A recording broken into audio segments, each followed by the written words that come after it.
ஆடி மாதம்னாலே நமக்கு தெய்வீக மாதம் தான். அதில் வரக்கூடிய அமாவாசை, கிருத்திகை, பௌர்ணமி, தபசு, 18ஆம் ஆடிப்பெருக்கு, அந்த மாதிரி ஒவ்வொரு இதுவும் வந்து ஆடிக்கு ரொம்ப ஸ்பெஷல். அதில் கிருத்திகைக்கு என்னன்னு பார்த்தீங்கன்னா, தாயும் பிள்ளையும் வணங்கின பலன் நமக்கு முழுமையாக கிடைக்கும். அந்த வேல் அம்மா கிட்டேருந்து வாங்கி நம்ம எல்லாருக்குமே அருள் பாலிக்கிற முருகப்பெருமானுடைய அருள் முழுமையாக கிடைக்கும். ஓம் சரவண பவா அப்படின்ற மந்திரத்தை எவ்வளோ உச்சரிக்க முடியுமோ உச்சரிங்க. நீங்கள் வேலைக்கு போனாலும், ஸ்கூலுக்கு போனாலும், காலேஜுக்கு போனாலும், எங்கே இருந்தாலும் அதை நம்ம மனசார சொல்லிகிட்டே இருக்கும்போது சொல்ல முடியாத பலனை கொடுப்பார். முருகருடைய கந்தசஷ்டி படிங்க, இல்லை வேல்மாறல் படிங்க, இல்லை கந்தகுரு கவசம் படிங்க, இல்லை சண்முக கவசம் படிங்க, இல்லை பஞ்சாமிர்த பாடல் படிங்க, எது வேணாலும் படிங்க. படித்து முடிச்சுட்டு இன்கேஸ் பஞ்சாமிர்த பாடல் படிக்கிறீங்கன்னா மட்டும் நான் எப்போவும் சொல்கிற மாதிரி பக்கத்தில் ஒரு துண்டு விரிச்சு வச்சுட்டு படிங்க. அப்போ தான் முருகர் வந்து பக்கத்தில் உட்காந்துப்பார். அந்த விரதம் இருந்துட்டீங்க அப்படின்னு வச்சுக்கோங்களேன், உங்கள் வாழ்க்கையில் இனி துன்பமே கிடையாது. ஜீரோ. நீங்கள் உங்கள் கர்மம் அழிஞ்சிச்சுன்னு நினச்சிக்கோங்க.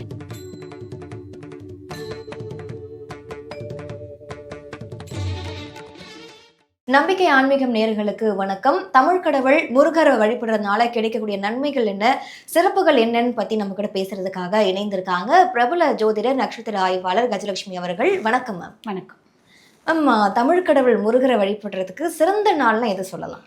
எல்லா நாளுமே தான் நான் சொல்லுவேன். என்ன கேட்டால் எல்லா நாளுமே முருகர் தான். எப்பயுமே நீங்கள் கவனிச்சிங்களான்னு தெரியல, நான் உட்காந்தாலும் முருகர்னுவேன், எந்திரிச்சாலும் முருகர்னுவேன், போனாலும் முருகர்னுவேன். முருகர் தான் என் மூச்சு, முருகர் தான் என் பேச்சு அப்படின்ற மாதிரி ஆயிடுச்சு. தமிழ் கலவர் முருகர்ன்ற போது என்றைக்கு வேணாலும் வழிபாடு பண்ணலாம். சிறப்பாக வழிபாடு பண்ணணும்னு நினைக்கிறவங்க கிருத்திகை, சஷ்டி, இந்த நாட்கள், விசாக நட்சத்திரம், விசாக நட்சத்திரம் வரக்கூடிய நாள், உத்திரம் நட்சத்திரம் வரக்கூடிய நாள், இது ஒவ்வொன்றும் ஒவ்வொரு சிறப்புகளை சொல்லும். இப்போ கிருத்திகை, உத்திரம் நீங்கள் வழிபாடு பண்ணும்போது, விரதம் இருக்கும்போது பதவிகள் உயர்வு, நம்ம ஜாபில் ஒரு ப்ரமோஷன்ஸ், அப்புறம் ஜாபில் இன்க்ரிமெண்ட், ஜாப் பற்றின இது பதவி, ஏதாவது நம்ம பொலிட்டிக்கலாக இருக்காங்க அந்த மாதிரி இருக்கவங்களுக்கு அந்த ரீதியாக இருக்கக்கூடிய அரசாங்கம் சார்ந்த விஷயங்களில் ஜெயம் அப்படின்றது கிடைக்கும்.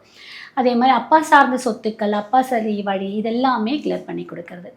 கார்த்திகை, கிருத்திகை அப்படின்னு சொல்லக்கூடிய கார்த்திகை பெண்களால் நம்ம முருகப்பெருமான் பிறந்து வளர்ந்து நமக்காக ஒன்று சேர்ந்து கொடுக்கப்பட்ட ஒரு பொக்கிஷம் அவர் நம்ம முருகப்பெருமான். அப்போது அந்த கார்த்திகை நட்சத்திரம் 6 பெண்கள் 6 தீபம் ஏற்றி நீங்கள் கிருத்திகை வழிபாடு பண்ணும்போதும் நீங்கள் கேட்கக்கூடிய அனைத்து வேண்டுதலும் நிறைவேற்றி கொடுப்பார்.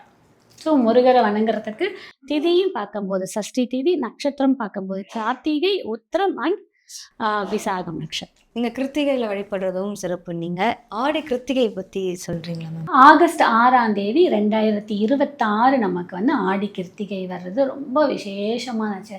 ஆடி மாதம்னாலே நமக்கு தெய்வீக மாதம் தான். அதில் வரக்கூடிய அமாவாசை, கிருத்திகை, பௌர்ணமி, தபசு, 18ஆம் ஆடிப்பெருக்கு, அந்த மாதிரி ஒவ்வொரு இதுவும் வந்து ஆடிக்கு ரொம்ப ஸ்பெஷல். அதில் கிருத்திகைக்கு என்னன்னு பார்த்தீங்கன்னா, தாயும் பிள்ளையும் வணங்கின பலன் நமக்கு முழுமையாக கிடைக்கும். அந்த வேல் அம்மா கிட்டேருந்து வாங்கி நம்ம எல்லாருக்குமே அருள் பாலிக்கிற முருகப்பெருமானுடைய அருள் முழுமையாக கிடைக்கும்.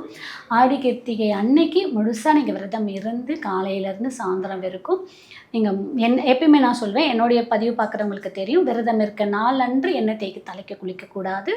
பிஃபோராக சன்ரைஸ்க்கு முன்னாடி எழுந்திரிச்சு நீங்கள் குளித்து முடிச்சுட்டு வீட்டில் நீங்கள் விக்கிரகம் வச்சுருக்கீங்க, வேல் வச்சுருக்கீங்க அப்படின்னா அதற்கு அபிஷேகம் பண்ணி முடிச்சுட்டு ஓம் சரவண பவா அப்படின்ற மந்திரத்தை எவ்வளோ உச்சரிக்க முடியுமோ உச்சரிங்க. நீங்கள் வேலைக்கு போனாலும், ஸ்கூலுக்கு போனாலும், காலேஜுக்கு போனாலும், எங்கே இருந்தாலும் அதை நம்ம மனசார சொல்லிகிட்டே இருக்கும்போது சொல்ல முடியாத பலனை கொடுப்பார். அதற்கப்புறம் நீங்கள் முடிஞ்ச வீட்டில் இருப்பீங்க அப்படின்னு விரதம் இருக்க முடிஞ்சவங்க அவங்களோட உடல் நிலைக்கு ஏற்ப விரதம் இருந்துக்குங்க. முடியாதவங்க மாத்திரை மருந்து சாப்பிட்றேன்னு சொல்கிறவங்க என்ன உங்களால் முடியுமோ அதுக்கேற்ற மாதிரிங்க. முருகப்பெருமான் நீ இவ்வளோ இருந்தீங்கன்னா உனக்கு இவ்வளோ தான் பலன் கொடுப்பேன், இவ்வளோ இருந்தீங்கன்னா அவ்வளோதான் பலன் கொடுப்பேன்னு கிடையாது. ஒரு நிமிஷம் கூட சுத்தமாக மனசார நினச்சி அவரை முருகா அப்படின்னு சொன்னால் நீங்கள் கேட்டது அனைத்துமே கொடுப்பார். ஸோ அடுத்த கொஷின் கேட்பாங்க, அப்புறம் நான் ஏன் விரதம் இருக்கணும்னு. அது என்ன அப்படின்னா, விரதம் இருக்கும்போது நம்ம வைக்கக்கூடிய எண்ணம், வேண்டது எல்லாமே ஒரு நேர்கோட்டில் இருக்கும். சிந்திக்கும் திறன் ஒழுங்காக இருக்கும். ஸோ நம்ம வந்து மேற்கொண்டு எந்த தப்பும் பண்ண மாட்டோம், கர்மாவை சேர்த்துக்க மாட்டோம்ன்றதுக்கான அறிகுறி தான் விரதம் அப்படின்னு சொல்லக்கூடியது. முடிச்சுட்டு அபிஷேகம்லாம் பண்ணி முடிச்சுட்டு பக்கத்தில் இருக்க கோவிலுக்கு ஏதாவது பாலுக்கு அபிஷேகம் வாங்கி கொடுங்க. முடிந்தவரை யாருக்காவது ஏதாவது உணவு தானம் கொடுங்க. சக்கோணம் கோலம் போட்டு 6 நெய் தீபம் ஏற்றி வச்சு முருகருடைய கந்தசஷ்டி படிங்க, இல்லை வேல்மாறல் படிங்க, இல்லை கந்தகுரு கவசம் படிங்க, இல்லை சண்முக கவசம் படிங்க, இல்லை பஞ்சாமிர்த பாடல் படிங்க, எது வேணாலும் படிங்க. படித்து முடிச்சுட்டு இன்கேஸ் பஞ்சாமிர்த பாடல் படிக்கிறீங்கன்னா மட்டும் நான் எப்பவும் சொல்கிற மாதிரி பக்கத்தில் ஒரு துண்டு விரித்து வச்சுட்டு படிங்க. அப்போ தான் முருகர் வந்து பக்கத்தில் உட்காந்துப்பார். வச்சுட்டு நீங்கள் 6 நெய் தீபம் ஏற்றி வச்சு நீங்கள் எதை வேணாலும் படித்து முடிச்சு கடைசியில் 108 முறை ஓம் சரவண பவா அப்படின்னு சொல்லுங்கள். முடியலே 33 முறையாக ஓம் சரவண பவா சொல்லி முடிச்சுட்டு யாருக்காவது ஏதாவது ஒரு பொருள் தானம் கொடுங்க. நம்ம மனிதர்களுக்காக இருக்கட்டும், பசுமாட்டுக்காக இருக்கட்டும், யாருக்காக எது வேணாலும் உணவையும் சார்ந்து எது வேணாலும் கொடுக்கலாம். நான் திரும்ப என்ன சொன்னேன், தானம் அப்படின்னாலே உணவு தான் நினச்சிக்கிறாங்க. அவர்களுக்கு தேவை அறிந்து கொடுப்பதற்கு பெயர் தான் தானம். அவங்களுக்கு அன்றைக்கி என்ன தேவைன்னு பார்த்து அதை கேட்டு தானம் கொடுங்க. அப்போ தான் அந்த தானத்திற்கான முழு பலன்றது கிடைக்கும். ஸோ அந்த தானத்தை கொடுத்துட்டு அதற்கப்புறம் வந்து உங்கள் விரதத்தை முடிங்க. கண்டிப்பாக நீங்கள் என்ன வேண்டுதல் வைக்கிறீங்களோ அடுத்த கிருத்திகைக்குள்ளே உங்களுக்கு முருகப்பெருமான் நடத்தி கொடுப்பார். இப்போ ஓம் சரவணபவா சொல்லுங்கள் அப்படின்னு சொன்னீங்க. நிறைய பேர் வந்து நான் கந்தசஷ்டி படிப்பேன், இதெல்லாம் பண்ணுவேன்னு சொல்லுவாங்க. அப்போ கந்தசஷ்டி ஃபுல்லாக நாங்கள் வந்து வாசிக்கும் போது அதோட நன்மைகள் என்ன, அதே மாதிரி வந்து சஷ்டி விரதம் இருக்காங்கல்ல, அதனால நன்மைகள் என்னென்ன மாதிரியான நன்மைகள்லாம் கிடைக்கும் மேம்? கந்தசஷ்டி பாடல் படித்தாலே நம்மக்கிட்ட எதுவுமே வராது, நெகட்டிவ் எனர்ஜி வராது, நம்ம கெட்ட வழியில் போக மாட்டோம், நமக்கு எல்லாமே நல்லதாக நடக்கும், நீங்கள் எண்ணிய செயல் எண்ணியபடியே நடக்கும், அனைத்துமே கிடைக்கும். அதுதான் கந்தசஷ்டி பாடலோட முழு அம்சம். அதை படிக்கலாம், அட்லீஸ்ட் படிக்க முடியாதவங்க கேட்கவாவது செய்யுங்க. ஏன்னா எல்லாருமே ஃபாஸ்ட் உலகத்தில் இருக்கும். ஏன்னா நானுமே இதே 2017-16 கந்தசஷ்டி பாடல் வந்து எங்கள் வீட்டில் காலையில் ஒரு முறை ஒலிக்கும், சாயந்தரம் ஒரு முறை ஒலிக்கும். போட்டு விட்டுட்டு நான் என் பாட்டி என் ரொட்டீன் ஒர்க்கு பண்ணிக்கிட்டே இருப்பேன். நம்ம அறியாமல் நம்ம பாட ஆரம்பிச்சுட்டே வேலை செஞ்சுட்டே இருப்போம். ஸோ அந்த மாதிரி பண்ண நம்ம மேல் கொண்டு எந்த தவறும் செய்ய மாட்டோம். முருகப்பெருமான் நம்மளை எந்த ஒரு கெட்ட வழியும் சரி, எந்த கெட்டதும் நம்ம அண்ட விடாமல், அந்த பாட்டில் பார்த்துருப்பீங்க, காக்க காக்க காக்கன்னு தான் வரும். ஸோ நம்மளை ஒவ்வொரு இன்ச் பை இன்ச்சாக நம்மளை காத்துக்கிட்டே இருப்பார் முருகப்பெருமான் அவரோட வேலால். அதுக்கப்புறம் நீங்கள் கந்தசஷ்டி விரதம் சொன்னீங்க. அதெல்லாம் வந்து சொல்ல முடியாது. ஏன்னா அதுக்கு முழு சாட்சி நானே இங்கே உட்காந்துருக்கேன். நான் 2011 கந்தசஷ்டி விரதம் இருக்கேன். பட் அந்த 7 நாட்களில் 2 நாள் தான் இருப்பேன். பட் 2017 என்னுடைய 7 நாள் முழு நாள் விரதம் இருக்கேன். நம்ம கந்தசஷ்டி விரதம் அப்போ வந்து ஃபுல்லாக அதோட வீடியோஸ் நான் கொடுக்குறேன். அந்த விரதம் இருந்துட்டிங்க அப்படின்னு வச்சுக்கோங்களேன், உங்கள் வாழ்க்கையில் இனி துன்பமே கிடையாது, ஜீரோ. நீங்கள் உங்கள் கர்மம் அழிஞ்சிச்சுன்னு நினச்சிக்கோங்க. ஐயன் கால் பட்டு தலையெழுத்து அழிஞ்சிச்சுன்னு சொல்லுவாங்க பார்த்தீங்களா, அது அப்படியே உண்மை. 100க்கு 100 இல்லை, 1000க்கு 1000, லட்சத்துக்கு லட்சம் உண்மை. ஸோ கந்தசஷ்டி விரதம் இருக்க எல்லாருக்குமே அந்த கர்மா அப்படின்றது எரேஸ் ஆகிடும்.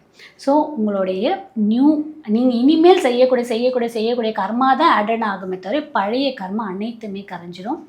கந்தசஷ்டி விரதம் இருந்துட்டு பாருங்கள், நீங்கள் என்ன கேட்டாலும் கிடைக்கும். குழந்தை பேரா, திருமண தடையா, வேலையா, எனக்கு வருமானமே இல்லை, நான் வந்து ஜீரோவில் இருக்கேன், எனக்கு அடுத்த வேலை சோத்துக்கு வழி இல்லை அப்படின்னு நினைக்கிறவங்க கூட இருந்து பாருங்கள். அடுத்த கந்தசஷ்டி கூட உங்கள் வாழ்க்கையோட தலையெடுத்து ஐயன் மாற்றியே கொடுப்பார். இப்போ நம்ம சொல்லும் போதே வந்து தமிழ் கடவுள் முருகர் அப்படின்னு தான் சொல்கிறோம். ஆனால் இப்போ வந்து தமிழ் கடவுள் முருகர் இல்லை, நம்ம வந்து வடக்குல இருந்து வந்து ஒரு முருகர் அப்படின்ற மாதிரி ஒரு சர்ச்சை போயிட்டுருக்கு.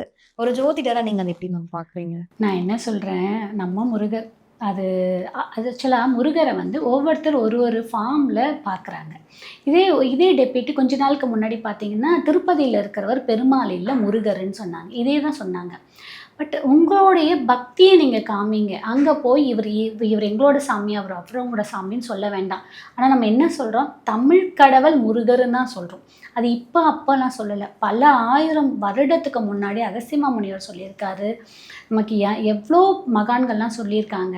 இப்போ புதுசாக வந்து வடக்குலேருந்து வந்திருக்குன்னா ஓகே, நம்ம முருகரை அவங்களும் வேறு ஒரு ஃபார்மில் வணங்குறாங்க, நம்ம கடவுள் தானே, கொடுத்துட்டு போவோமே, கொஞ்சம் வச்சுக்கோங்க அப்படின்னு சொல்லிட்டு.